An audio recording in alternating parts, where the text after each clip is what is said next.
Prop me up against a jukebox if I die. Lord, I wanna go to heaven, but I don't wanna go tonight. Fill my boots up with sand, put a stiff drink in my hand.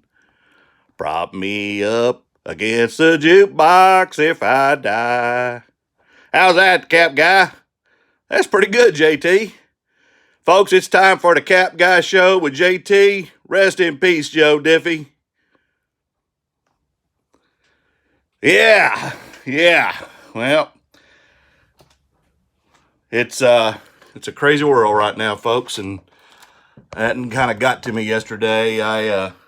This week's my birthday, and I'll turn the same age that Joe Diffee was when he passed to this horrible thing that's going around. That kind of scary, but anyway, I won't depress everybody with that.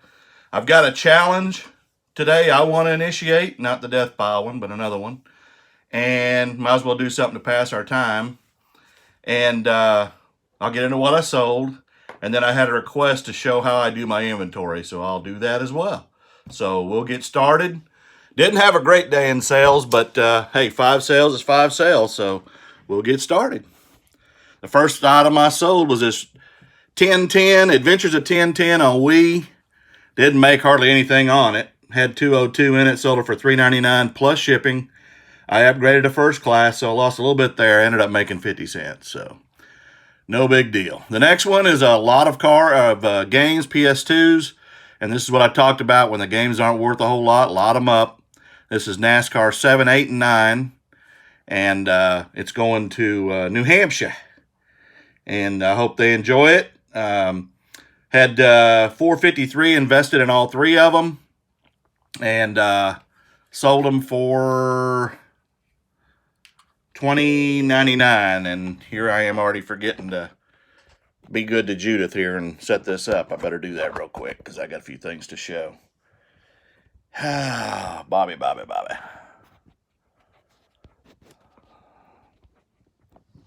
And I apologize. I should have remembered this.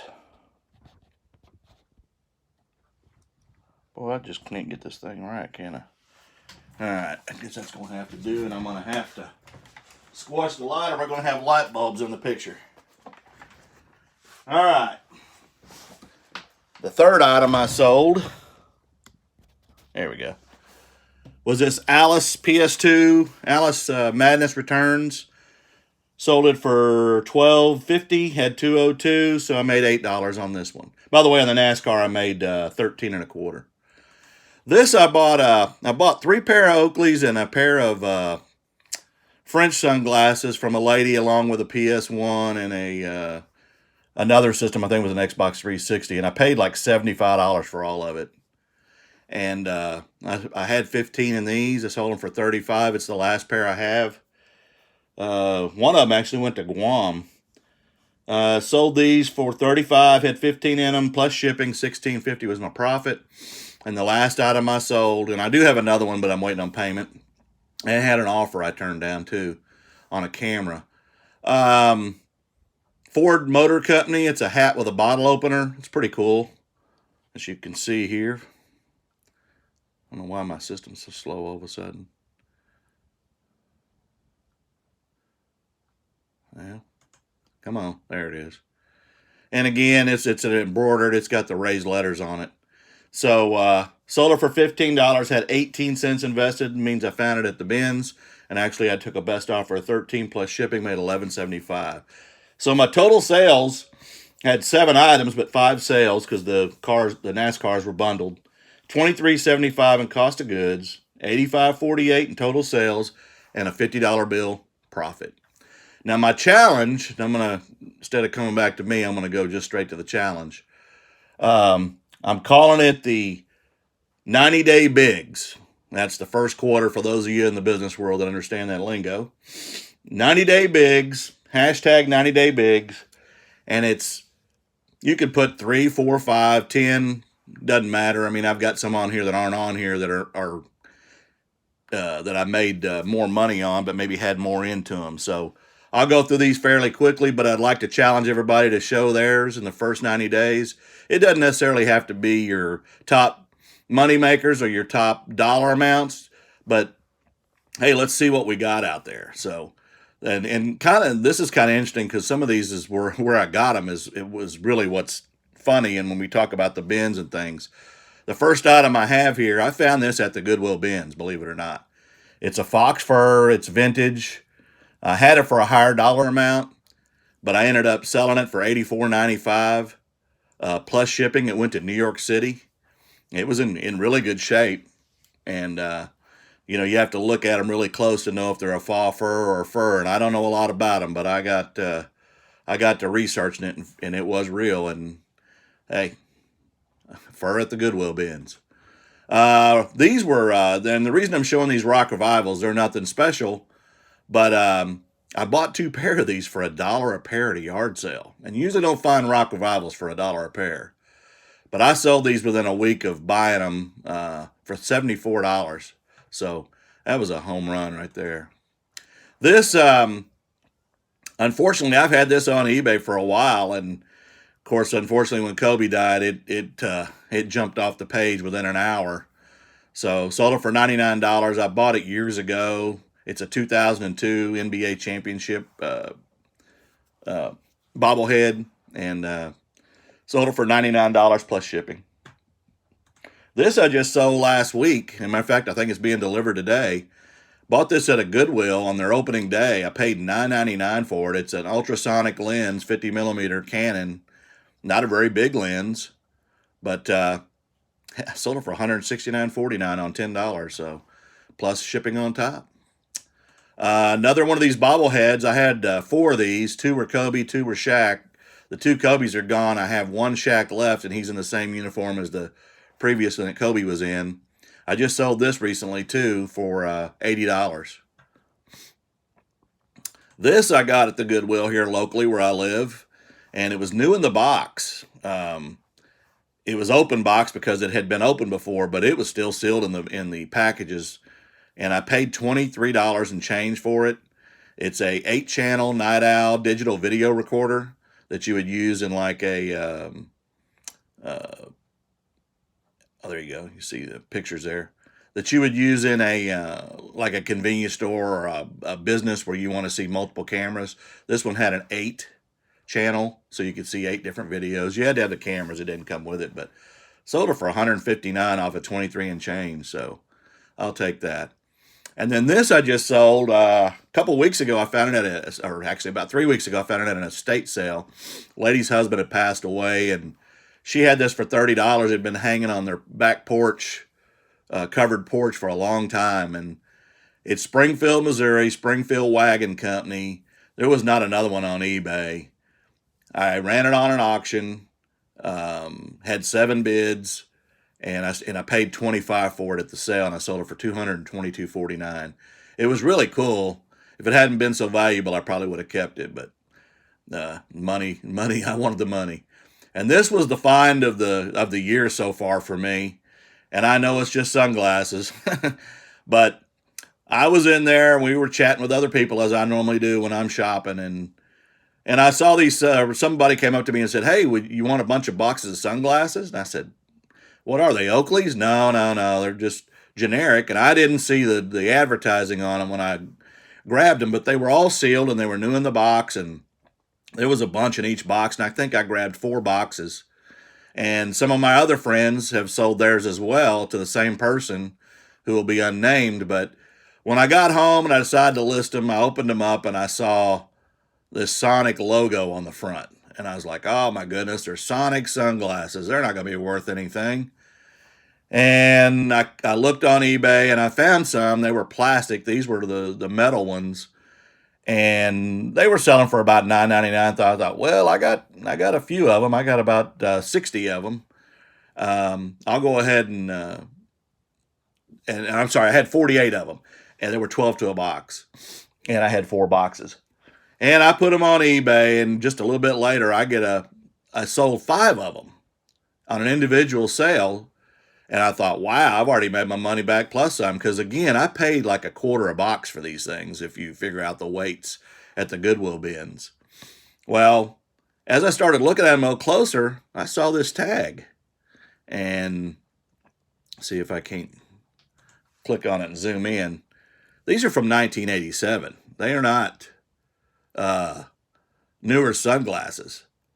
So a little bit later, I get another message from the same person that bought the 5. He wanted to buy them all and wanted to know what I wanted, what I wanted for them. And I said, well, make me a reasonable offer and I'll consider it. Well, he offered me $275 for the rest of them. And needless to say, I had $1 invested in all 4 boxes, and he'd already bought $50 worth.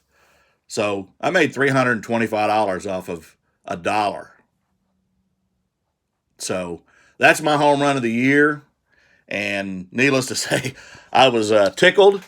I let the other people know that that had bought some as well. And my good buddy David, he sold his for, I think, a little bit less than mine were. Turned out the guy was a owner of a bunch of Sonic franchises. And I'm turning on the light there, folks. And he owned a bunch of Sonic franchises, and he was going to give them to his employees for kind of, good job type thing. But 1987, I don't know where they came from, but I don't care at this point. Made some good money on that, and now I don't look past that stuff, even though it wasn't valuable to the average person, I guess. But 1987, I think, is what enhanced the value. So didn't see any other ones on eBay. I got a request to show, and I'll discuss my SKU system. I know I see other people. Cincinnati Picker has his little bins, and he pulls it out. And when I first saw what he was doing, I didn't really like his system because he had a mixture of everything in the bin. But it worked for him, and I thought, well, I like all my stuff together. And I have a lot of listings, as everybody knows. I keep saying it. I have about 2,300 plus listings. I had all my t-shirts in a bin. They were blue, they were red, they were black. And of course, I had more black and blue than any other color, probably gray. And some of those I had 2 or 3 bins. And I didn't have any inventory system. It was when I sold one, I went and dug through it and found it. Now, they were folded, but when you're digging through a bin of 50 shirts and then you go through another bin, and then I started looking at a system and I started sorting them by Harley shirts, concert shirts, swag or other advertising, beer and stuff like that. That still didn't work. So I saw Empty Hanger, and she really has her stuff organized. I mean, even more so than I would even consider, but it works. And she's very neat and organized more than I am. And I think I'm organized to some degree, but we basically bought a bunch of poly bags, put these stuff in poly bags, so folded the shirts and did the title of the item. So let's say it's a John Deere t-shirt. It said John Deere t-shirt, the size large, and then the number. So if it's number Q1 or Q27, then I go to the Q bin and look for number 27. Makes it easy. They stay folded. They're neat. I just slip them into a poly bag if it's a t-shirt or something that'll fit in a poly bag or even a flat rate envelope, and I ship them. And it's presentable to the customer. As John was saying yesterday, he likes to do things to present it to the customer properly. As far as the hard goods, basically I've spent a lot of money investing in totes, and I do the same thing. We put a SKU, put it in the computer, and for me, I do everything from the phone except for shipping. Of course, my videos are done because I'm on my phone. I do my camera taking of the items. I do offers from my phone. I do all my updating of SKUs and things. The only thing I don't do is print labels because I do that for my computer to my Dymo. But I definitely suggest using the system, especially if you're getting started and you're going to have a lot of items, and with all the ball caps and t-shirts and clothes and other knickknacks. I think I have a pretty good memory of remembering where things are, but there's a lot of the smalls that I've had on there for a long time, and they get hard to find when you're haven't looked at them or touched them. And I don't like doing sealed boxes like some pickers do, where they put an item in, seal the box, put it away, and then when they sell it, they go to that box and ship it immediately. I don't mind putting them in boxes and like the shoes where I, do those, but I want to touch and feel and see the item before I send it again. Because I have in the past shipped or cross shipments, sent the wrong package to the wrong people, and it's a nightmare. When I worked in the freight business, it happened, and we crossed shipments because customers had done that, and we had to get them back to the right people. And when you're paying for that, you lose profit. So basically, the SKU system is in your custom SKU in your computer or on your phone if you're using your phone. And I'll see if I can find something that shows that. So I'll just see if I can pop one up. But usually when it's sold, I don't see the SKU. And I'm trying to find it here. Basically, you want to do this, like I said, and I'm trying not to ramble, but go to my active listings. Some of the newer stuff that I have that I'm doing this with. Now, not everything I have has the SKUs because I'm behind, especially on jeans and polo and dress shirts and coats and things. But I kind of know where they're at, and I just look at the color and I find them. The jeans are probably the biggest hassle right now, but they're dwindling, and I'm trying to get out of those. But here's a custom SKU here. So on the screen, here's a Nike Jordan t-shirt. If I was to look for it, it's in G22. So I go to the G bin in my eBay room.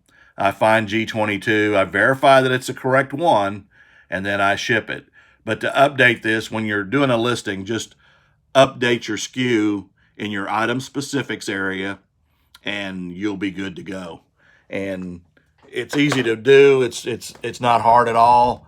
We sit for hours and do this on a weekend, and while we're watching TV maybe, and it just takes hours, and it's really time consuming to catch up. So if you do it from the beginning, you'll be in a lot better shape than I was. And it's so much easier just to go pull an item. So John, the way you do it's fine. The way I see Lonnie has his name shelves. They all have their systems, and if it works for you, it works fine. I guess that's all I got to say about it. Y'all really stay safe in this thing. I hope it's going to get over with here soon, as I say all the time. I'll be 61 on Thursday, and it's got me a little worried. And of course, my birthday, I'll be here by myself because I don't want anybody getting infected if I have it, and I don't want to infect anybody else. So, or them infect me. And I do have some family that work in hospitals, so we'll get through this at some point. And keep your head up, and try not to dwell on it, but please stay safe. And please like, comment, subscribe. Let me know what you think. Share and hit that notification bell back there. And y'all have a great day.